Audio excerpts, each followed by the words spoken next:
Mr. Chair and members. First and foremost, I accept the amendment in the analysis.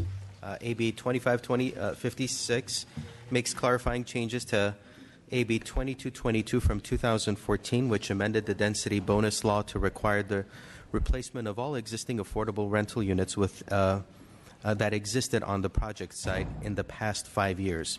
The purpose of the bill was to ensure that a law designed to increase the supply of affordable housing was not resulting in a net loss of affordable units. In implementing the provisions of AB 2222, cities have discovered that the law needs clarification. AB 2222 requires the replacement of rent-controlled units with units that are deed restricted at an affordable rent level for at least 55 years. However, the bill did not provide enough guidance on what the rent level for the replacement unit should be in cases where the current occupant of the rent-controlled unit is not lower income. AB 2556 clarifies that units subject to rent control that are currently occupied by persons or families above lower income, the local government may require the replacement units to be made affordable to low-income households or to be replaced in compliance with the jurisdiction's rent control ordinance. Additionally, the bill clarifies what to do when income levels of previous tenants are not known. AB 2556 maintains the intent of the law in requiring developers to replace affordable units while providing greater clarity for developers and local governments in meeting replacement requirements. With that, I have two witnesses, Anya Lawler and Brian Augusta. Thank you. Let's turn it over to your witnesses. Good morning, Mr. Chair and members. Anya Lawler with Western Center on Law and Poverty. We are one of the co-sponsors of this bill and happy to be here in support today. As Mr. Nazarian said, AB 2222 was a critically important piece of legislation that required that density bonus projects that are including affordable housing, did not actually result in a net loss of affordable housing units on the project sites by requiring that all affordable units be replaced. But as he explained, a lot of cities have discovered that there are some places that 2222 didn't provide guidance, and it's created headaches in processing some of these density bonus applications because the cities haven't been quite sure how to proceed with the replacement requirements. This has been a particular issue in Los Angeles, which processes a pretty heavy volume of density bonus applications. And so AB 2556 provides the additional clarity that is needed to be able to meaningfully implement the no net loss requirements under density bonus law.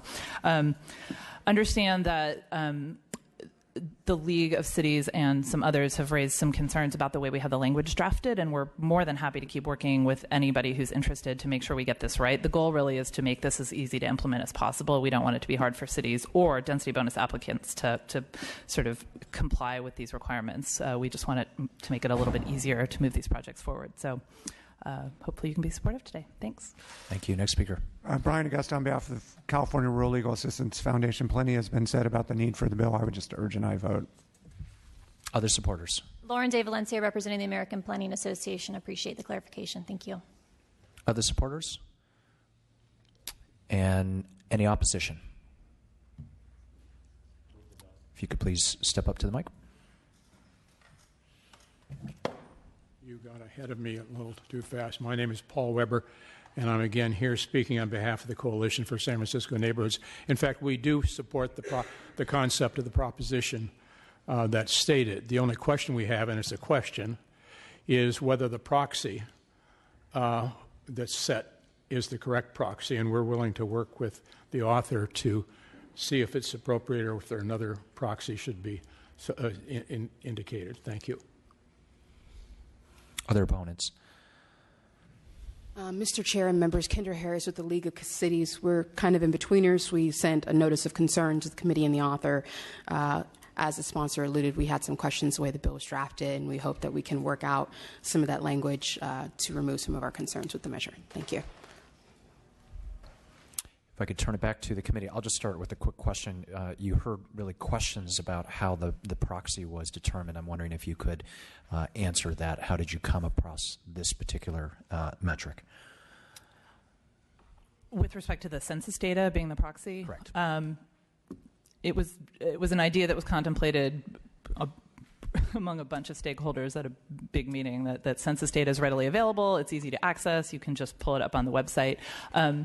Since then, though, we've had actually some ongoing conversations with people who I will just describe as data nerds who have suggested that perhaps the American Community Survey or HUD data might actually be a better proxy. And so we're just going to continue to contemplate what the best data is that is easily obtainable, that's a good proxy for determining how many lower income people live in a particular area, and just move forward from there. And again, in some of these cases, once we figure out what that is and the data is presented, it might well be that the developer comes back with actual income data on the residents, which is really what we want, because we really want to know what the incomes of the residents are. And that's just been a challenge in some cases. And so there's always going to be a way to rebut whatever data is presented. So that's an ongoing conversation, and we hope to solve that question shortly. Colleagues, any questions? Ms. Burke. I just wanted to actually thank the author for AB 2222 and for AB 2556. We had a tremendous net loss in my district, and this was a huge issue. So I thank you for the original bill and for clarifying it so it's easier to process. Thank you. Other comments? Mr. Nazarian, you may close. Thank you. Thanks for working with my office. I respectfully ask for a vote. And I also want to reiterate what Ms. Burke just said, which is to thank you for this cleanup of what was an important bill from 2014, and thank you for that. I also appreciate that you are accepting the technical amendments so that we address some of the issues that we've been talking about. We need to make sure that these laws work well. I also know as this moves through the process, as someone who serves in local government, that you'll continue to fine-tune exactly what we use so that it makes sense for our neighborhoods around the state. Mr. Chow has already made a motion of due pass to the Committee on Local Government. The amendments that we just discussed will be taken in the Local Government Committee so we can accommodate timing issues. That motion was seconded by Ms. Burke. Madam Clerk, please call the roll. Motion is to do pass and refer to the Committee on Local Government. Chu? Aye. Chu, aye. Steinорth? Aye. Steinorth, aye. Burke? Aye. Burke, aye. Chow? Aye. Chow, aye. Gaines? Lopez? Lopez, aye. Mullen? That bill is out. Thank you very much. This time, Ms. Lopez, are you prepared to present?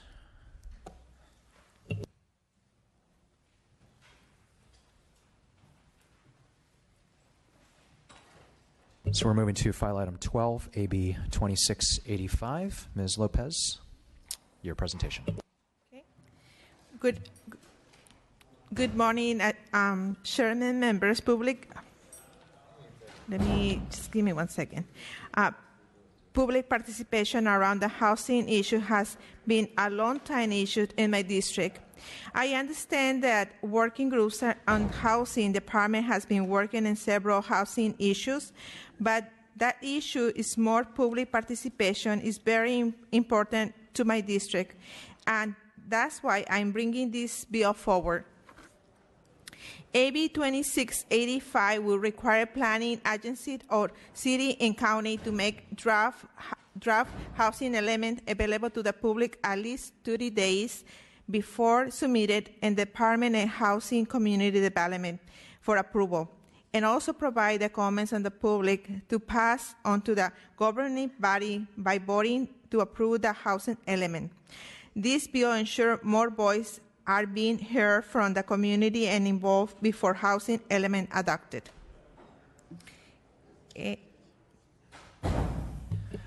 Thank you very much. Let's hear from your supporter. No? Okay. Are there any other supporters who are here on behalf of the bill? Any opponents? Back to the committee. Any questions? Okay. Mr. Steinorth has made a motion to move the bill, seconded by Mr. Chow. I will just say, Ms. Lopez, thank you for bringing this bill forward. I know that certainly in my city, and I see a representative of our coalition of San Francisco neighborhoods, the more notice that we can provide around documents, the better. And your requirement, as proposed in this bill, that local planning agencies make draft housing elements available to the public before submission to state agencies, and to provide comments received to the local legislative body prior to that adoption is a concept I can absolutely support. This measure creates more accountability and more opportunity for public participation, which I think we can also support. So there has been a motion of due pass to the Committee on Local Government by Mr. Steinorth, seconded by Mr. Chow. Madam Clerk, please call the roll. Chu. Aye. Chu, aye. Steinorth. Aye. Steinorth, aye. Burke. Chow. Chow, aye. Gaines. Mullen. Lopez. Aye. Lopez, aye. Your bill is out. We'll wait on for other add-ons. Thank you. And with this, we have 3 bills left with 2 authors. Hopefully, Mr. Santiago and Mr. Thurman will be able to arrive shortly, and we will proceed as soon as they do.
I see Mr. Santiago here. Welcome to the committee.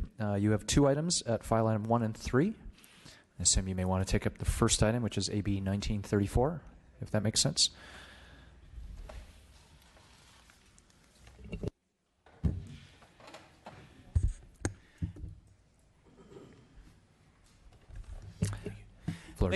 Thank you, Mr. Chair. I really appreciate the opportunity to participate in this committee and make a quick presentation. I'll preface it by saying that I really do appreciate the committee's work on this, and I would encourage further input as we go down this path. Most of these ideas really came from my experience both in the community college and I'll say in talking to developers and housing advocates within our district.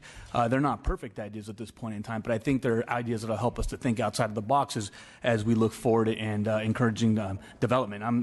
I'm in a very unique situation where my district, and I can talk about workforce housing, I can talk about affordable housing and market rate housing, and this is really the kind of the thought process before going into a conversation about housing. these ideas really came from us, and so there is no sponsor, so I'm willing to take some input from committee members in order to hope to make this a better bill and something that actually will help increase the housing stock across California. And I want to start off by doing 1934. As we're all aware, we all want more affordable housing. And there are a number of reasons why local governments often seem to fast track or favor commercial development. And this is really the premise for beginning this particular type of bill, because if you take a look at some local municipalities, commercial development is actually what they'll encourage to come in because it has a tax base. And we're looking at marrying kind of a mixed-use concept between commercial development and housing, where if you, let's say, for example, you take a look at portions of my district where you're starting to see stores or other sorts of mixed-use development, banks, and different sorts of commercial production. And then on top of it, you'll see housing. The LA Arts District, the place where I live, is a great example of this, and this is the way housing's actually moved forward. So we're looking at changing mixed use to allow for commercial development and allow for affordable housing above that. And that really is the concept behind 1934, and I would respectfully ask for an aye vote. Mr. Santiago, do I understand you will be taking the committee amendments? Yes, okay. And I apologize about that. Now, I will say that some of this may come back because I think we're not saying the local municipalities have to do a 20% variance, but we do think that there has to be some sort of conversation about variances down the line. And in the interest of time, we'll take the amendments, but I do want to continue to talk to you about what actually makes sense moving down the line. Great. Your supporter. Good morning again. Deborah Carlton with the California Apartment Association. We can't stress strongly enough the importance of a jobs housing balance. When our cities and counties are urging either more retail, more commercial, and not bringing with it the housing, you end up obviously with an imbalance, and you end up with the burden being placed on the existing either housing or rental owners to maintain their rents. And of course, we want to make sure that we continue this balance. So this is a very important, we think, step in ensuring that we get that done. So we request your aye vote. Thank you. Other supporters. Margot Parks on behalf of the California Council for Affordable Housing, and apologize to the committee for not getting a letter in, but wanted to thank the author for bringing this bill forward, understanding that this is very much a work in progress. But in terms of concept, as we all know, there's no silver bullet for affordable housing in the state. So I think using these creative ideas will be helpful in getting us at least partially where we need to go. So I'd encourage your support. Thank you. Other supporters of the bill? Opposition to the bill?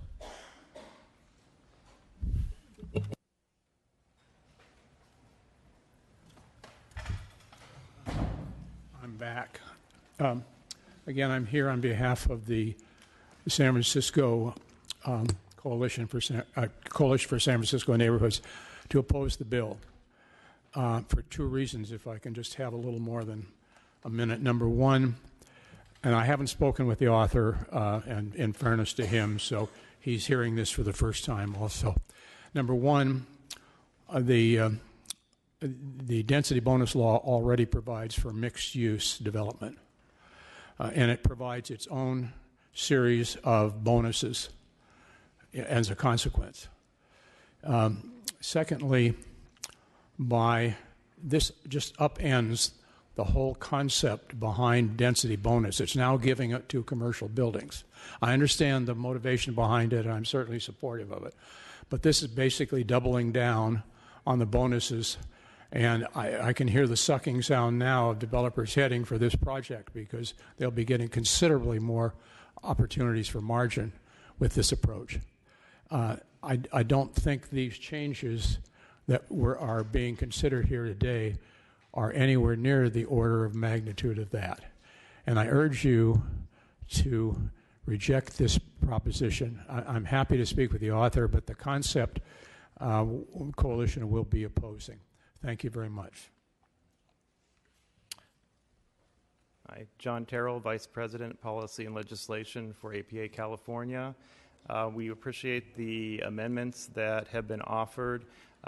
That takes care of much of our opposition to the bill, but we still feel that an increase in floor area ratio is not the appropriate incentive for commercial development. There are increases in development when you stack residential over commercial, but we'd like to work with the author to identify other options rather than increasing the mass of the building. Thank you. Thank you. Next speaker. Mr. Chair and members, Kendra Harris with the League of California Cities. We expressed a letter of opposition outlining some concerns with the measure. It looks like the amendments may have fixed a lot of those concerns, but we are still looking at the floor to area ratio as well.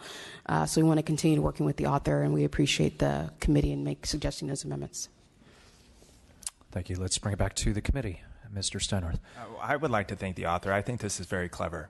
I think it's a great way to approach this issue, and I think trying to bring in our commercial developers as well to try and bring in more partners on this issue is out of the box. It's what we're looking for and what we need in California. I think the more people that are rowing in the right direction, the faster we can get the boat where it needs to go. So I'm encouraged, and I'll be supporting this today. Thank you.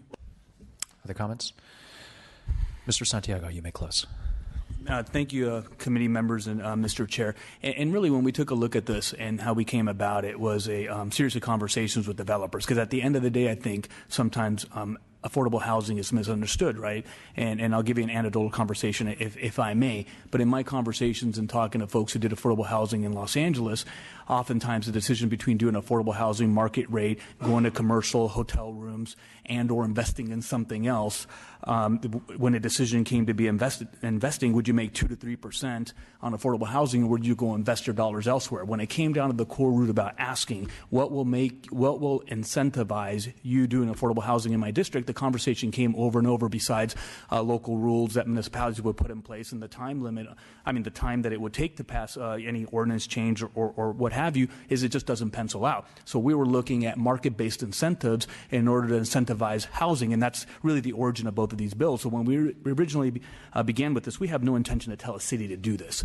The intention really, quite frankly, is to provide a city with the tools and resources to look at market-based incentives to be able to incentivize affordable housing. And if you take a look at the way downtown Los Angeles and a lot of urban districts are built, it's always the commercial property at the bottom, and then you have the housing at the top. But if you could actually pencil out with commercial housing, with commercial at the bottom, or maybe even 2 stories, the density bonuses that could be the affordable housing above that. And I'm open to taking a look at any possibilities to do this. So that's why we really presented this. And I respectfully would ask for your aye vote and continuous participation by any committee members here to help us look for market-based incentives, particularly when the state's not increasing its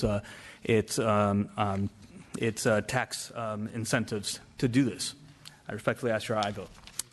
Thank you. And I also want to reiterate thanking you for thinking out of the box around our affordability challenges in our state and how we can, without an investment from the state, which we all hope will change, really move forward affordable housing development.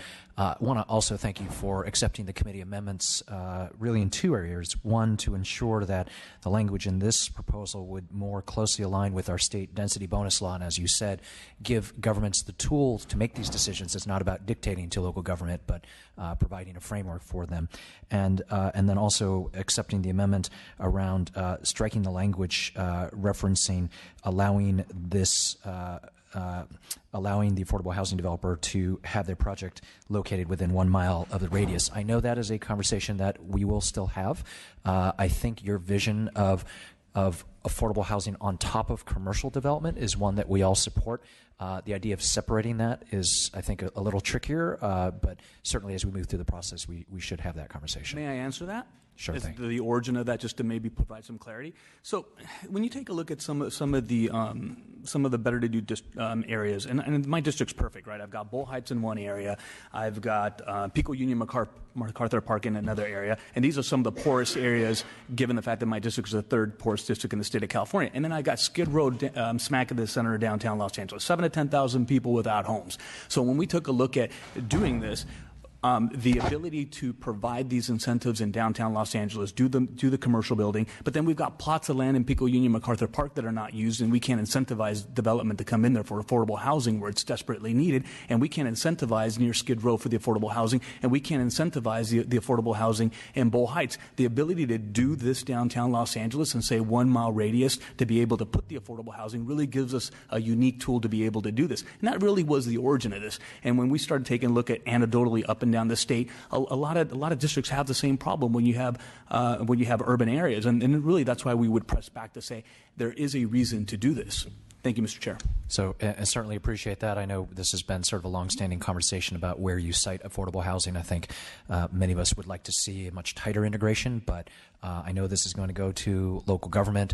The amendments we're taking here will go to that committee which I serve on, and we'll continue to have that conversation. So with that, I think there was a motion by Mr. Steinorth and a second. You have a second by Mr. Chow.